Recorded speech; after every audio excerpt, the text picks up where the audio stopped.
Sure. I had a question just about HB1, Speaker Osborne. I noticed in there that it mentioned that, the funds appropriated, the one-time funds shall not be identified as general fund appropriations when certifying the reduction conditions, referring to the triggers for the income tax reduction. Why was that done? Well, I'll let Representative Petrie talk more about that, but the reason we were able to do House Bill 1 is because of the previous three budgets that we've constructed. We've used very deliberate, intentional budgeting processes over the last three budgets, and that responsible budgeting has enabled us to get on secure financial footing and allowed us. I think it was amazing to me. It wasn't widely reported, and that's not anybody's fault, but it was amazing to me that we were able to endure over $500 million in emergency costs over the last 2 years, and yet at the same time our credit rating went up.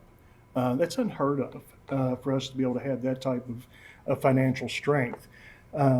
Because of that budgeting, we have accumulated more budget reserve than we need, and I think as part of that, it was practical to use that as one-time investments in key infrastructure components, things that would really pay off for the future of Kentucky.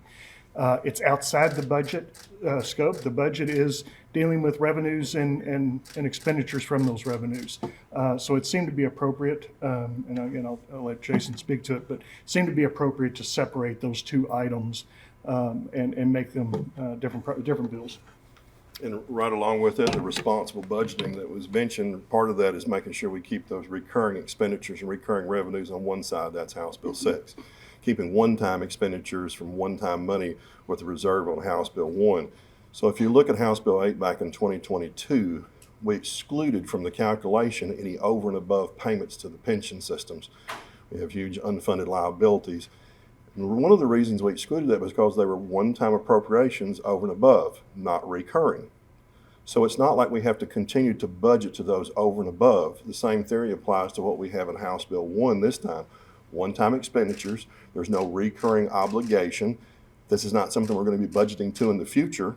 So it's a one-time, just like the pensions over and above payments were thought of when House Bill 8 was first passed. It fits in that same mindset.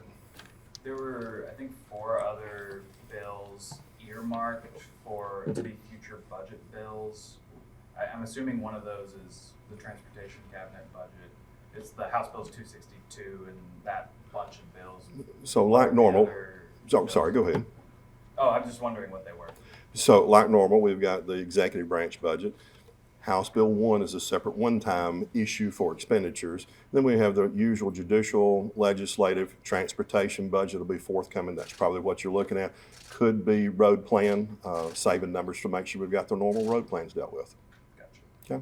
Okay. To clarify in HB1, what's technically the appropriations, the amount of appropriations from the Budget Reserve Trust Fund in the bill? Talking about individually? Yeah, well, I guess just overall in terms of how much money is coming from the Budget Reserve Trust Fund. So House Bill 1 as introduced would be a little over $1.7 billion. Got it. From the Budget Reserve Trust Fund. Correct. So making sure we're all clear. House Bill 1, only the reserve account. Nothing else. Okay. Yep.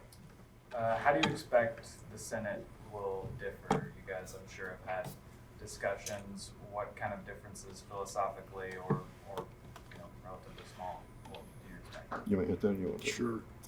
Well, You'll probably be more diplomatic than I will. So as you've seen for the last few budgets, I think both chambers have put great emphasis on a healthy reserve. I think both chambers have put emphasis on making sure that recurring expenses are treated one way and one-time expenditures are treated another. And both chambers agreed on House Bill 8 to make sure that over and above pension payments don't go into the calculation for reduction of the individual income tax return. With that said, there's probably another set of agreements of we have significant unfunded liabilities that affects us in a myriad of ways. I would think that both chambers would be on board with looking at that and considering those type payments.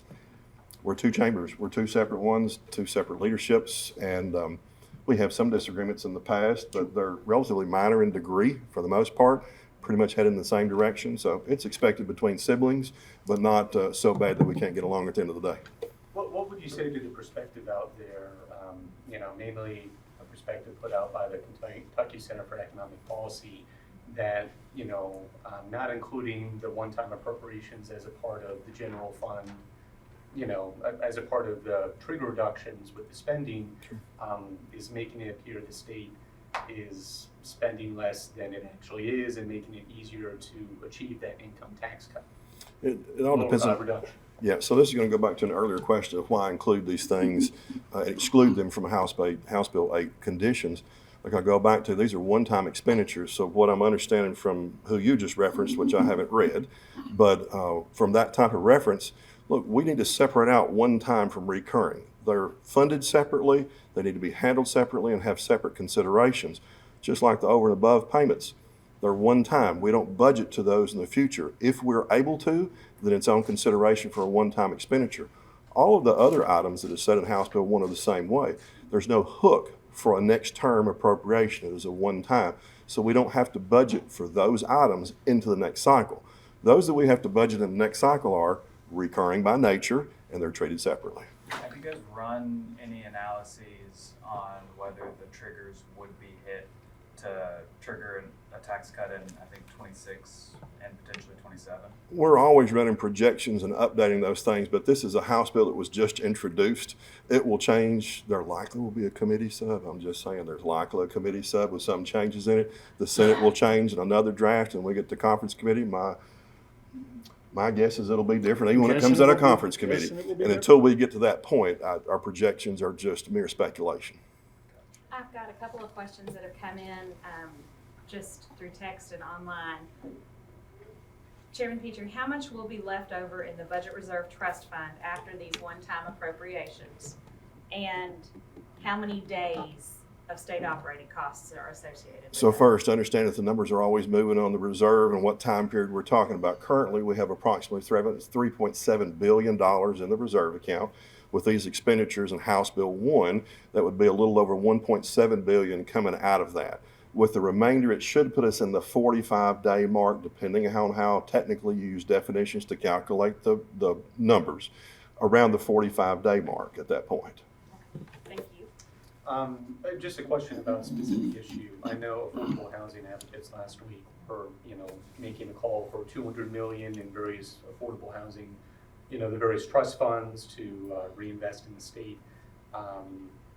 I saw that there was $400,000 in the Rural Housing Trust Fund. What's your perspective on why there's a large gap between the two numbers?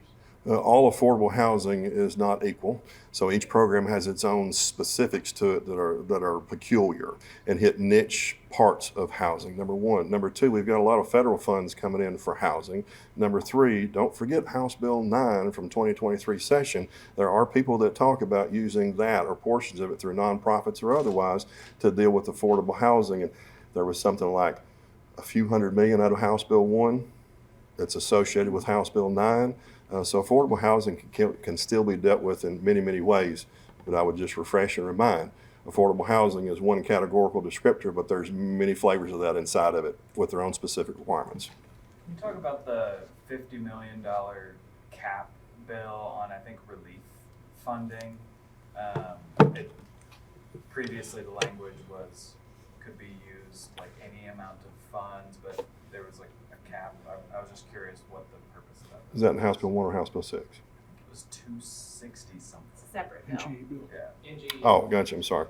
Numbers, I'm doing topics, not numbers. Oh, I'm sorry. I got 1 and 6, but that's about as far as I'm going. On the NGEs, in prior years, as we know, we do authorizations or appropriations to spend money, okay? And then we get to certain areas, we go, well, they may need more if something pops up, but we can't plan for it. So we give NGE authority so spending can go above the authorized or stated levels. To get a better hold on our NGEs and understand how they're operating quarter to quarter, month to month, and from time to time, we're putting a cap or starting to put caps on those NGE authorities so they're not just completely unlimited. They're a very reasonable cap based on historical precedent, and then we put a little bit above that just to make sure. So it's not a dampening down, it's making sure it doesn't go unchecked. If there's such an emergency that makes us hit an NGE cap, that's probably something we would take up during session if it happens during that time period, or if it's something that emergent and that large, then a special session would probably be in tune for that. Just for clarification, and Mr. Speaker or Chairman Petrie, you can answer this, I think. Were these one-time appropriations a method to improve the odds of hitting the income tax cut triggers in future years? Kind of builds on a question we had a moment ago. I'm not sure that it builds on our odds to do that. Again, I go back to, honestly, this is the way it works, and I think there was a radio interview about this. We don't build our budget to hit our triggers. We start with what our needs and our wants are, and we get input from all kinds of sources. At the end of the day, if we're close to triggers, then we can look at it. If we're not close, we don't have to worry about it, because we're not going to budget to the triggers, we're going to budget to our needs and wants. House Bill 1, again, really one-time expenditures from one-time funds, that really doesn't cross over well to considerations in House Bill 8 at all. Can you explain the rationale behind the sort of approach you guys took to teacher raises with the encouragement of districts to think about retention and recruitment, but not necessarily mandating those raises like the governor wants to do? You're dying to get that one, aren't you? Yeah, sure. I will tell you that just about every, I think just about every superintendent that I talked to asked for more money, certainly, and some in varying degrees, more or less. But the fact of the matter is, they all wanted that flexibility to put those monies where they were most needed. We try not to micromanage those things, and especially when it comes to their budgets. They're raising a lot of their money locally. So I think it's more appropriate to allow them to make those decisions locally. I understand that some people disagree with that, but we believe it's the best form of budgeting. Mr. Speaker, when do you anticipate House Bill 1 or House Bill 6 coming up in House A&R? Sometime in the next 2 to 6 weeks. Thank you, sir. I noticed one of the largest lines in HB1 was like $450 million for the grants program. Could you explain in the simplest possible terms like what that is and how you see it being used? HB9. Yeah, go ahead. You want explanation simple on the House Bill 9 or the reason for the dollar figure? Basically what it is and the reason for the dollar figure, yeah. House Bill 9 from 2023 leverages federal grant pool that has become available, especially in Kentucky. Broad-based application, infrastructure, workforce, community development, a whole lot of different topics. House Bill 9 sets up a structure for the ad districts to help identify with local needs what those opportunities are at the federal level and make sure they help process the applications to the federal grants. And then House Bill 9, second part, says that we're going to allocate a pool of money from which the local match requirement for the applicant to the federal grant can be made with state money, no strings attached, because we believe there's a lot of ROI in these federal grants if people will pursue them. So now you get to the dollar figure of $475 million or so over a 2-year period. The reason, the basis is this. We challenged the ad districts and all the cities and counties and nonprofits over this interim in lots and lots and lots of meetings, big, medium, and small, and said, look, we're not going to stump for money in this pool unless you come back with good ideas and wanting to pursue good things. They have produced and gotten lists to us of projects that they are wanting to proceed with, what the probable grants are on face value, and what the match requirements are. When we add all those match requirements up for good stuff, good projects, value to the communities, we're hoping this dollar figure will cover that match. Should we expect any changes to HB8 from 2022, or is that remaining the same for this session as far as you guys? Just for this session? Yeah. I will never rule out anything, but nothing I'm seeing on the horizon. Gotcha. And any big items that you guys left out that you know will have to be addressed in the committee sub? I'm waiting for you to tell me that. I'm sure we will hear lots of opinions of what those big things are over the coming weeks, and I'm sure the Senate has an idea of what those some of their things are. Let me just say the question came up a little bit ago about the Senate, and I will tell you that the relationship with the Senate over the last several budgets has been really, really good, and that's not always commonplace, and that's because we've adopted a common set of principles when it comes to budgeting. That doesn't mean we don't have different priorities, but there's not a person in those rooms, when we do conference committees, Senate or House, that disagrees with the fundamental concept of conservative, fiscally disciplined budgeting. So it makes things a lot easier when you come in with that agreement that we're not going to go on a spending spree, and we're going to continue to be as responsible as we possibly can, focusing on needs instead of wants. Was anything in this budget influenced by or suggested by Governor Beshear? I can think of, Yeah. in House Bill 6 on the recurring, the actual executive branch, we reviewed the recommendations. We've met with his primary people on point on the issues. I'm sure there were some things that may have been incorporated. I know in House Bill 1, there's a particular item that came out of those recommendations that's been explained to us. So there's a degree of communication, a degree of consideration, but no disrespect to anybody, but the executive branch is executive, we're the legislative, and there's a judicial, and we all play our role. We receive input from everybody, and to go back to an earlier question you had, and I didn't want to be flippant about it, you can tell us what you think is missing. We listen for those things. We're listening right now. We're listening to constituencies. We're listening to legislators, like, what about, oh yeah, what? And we go through that. We'll find small things, medium things, hopefully nothing too large.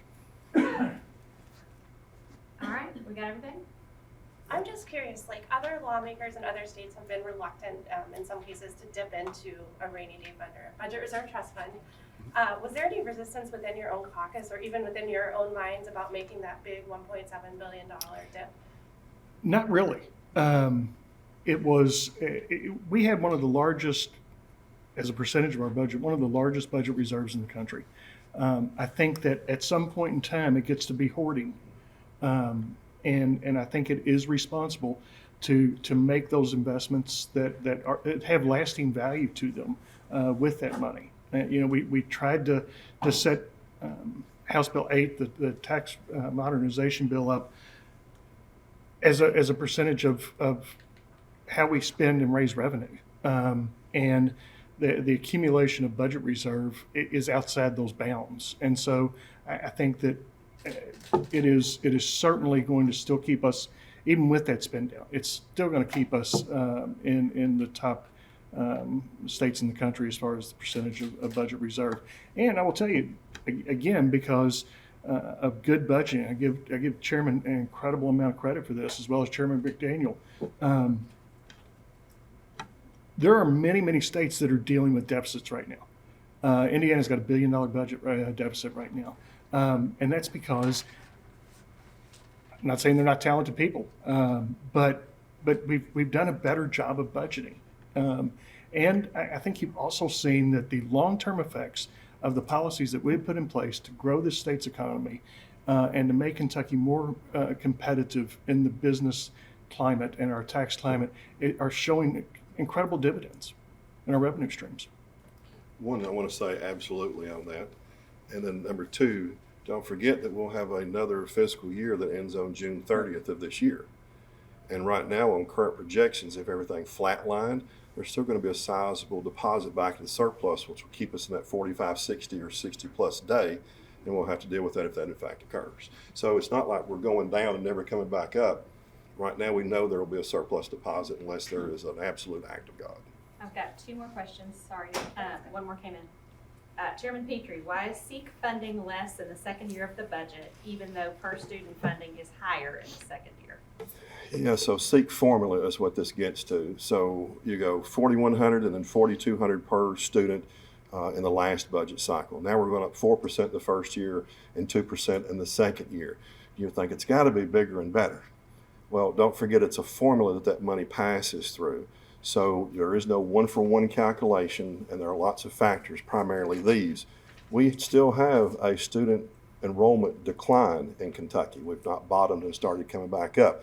That affects it. Number two, real estate appreciation, which we're in a very high appreciation value environment right now.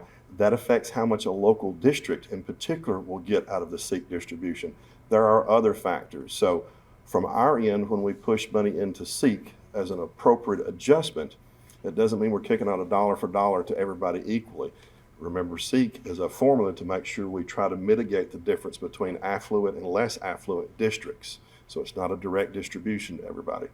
If there is something that people identify as not helpful or needs to be corrected, that's a great conversation for modification of the SEEK formula itself. Unfortunately, A&R, we're not on that topic. We're on how to make it work right now in the current budget. Okay, thank you. Mr. Speaker, Senate Bill 10's passage in the Senate today, what do you believe the chances are for the bill to move in the House?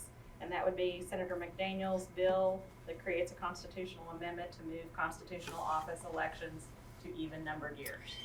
You know, the Senate has passed that bill a number of times over the last 7 or 8 years.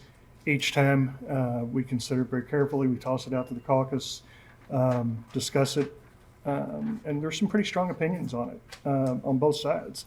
And heretofore, we've always landed on the side of the caucus wants to leave it alone and keep it the way it is. But we will do the same thing. We will begin those. We won't start considering Senate bills for some time, but we will start having those conversations with the caucus and try to get the pulse of it. I wouldn't predict at this point. Thank you. Any others? Do you have? All right. Thank you, Thank you. guys. Thank Thank you. Thank you. Appreciate it.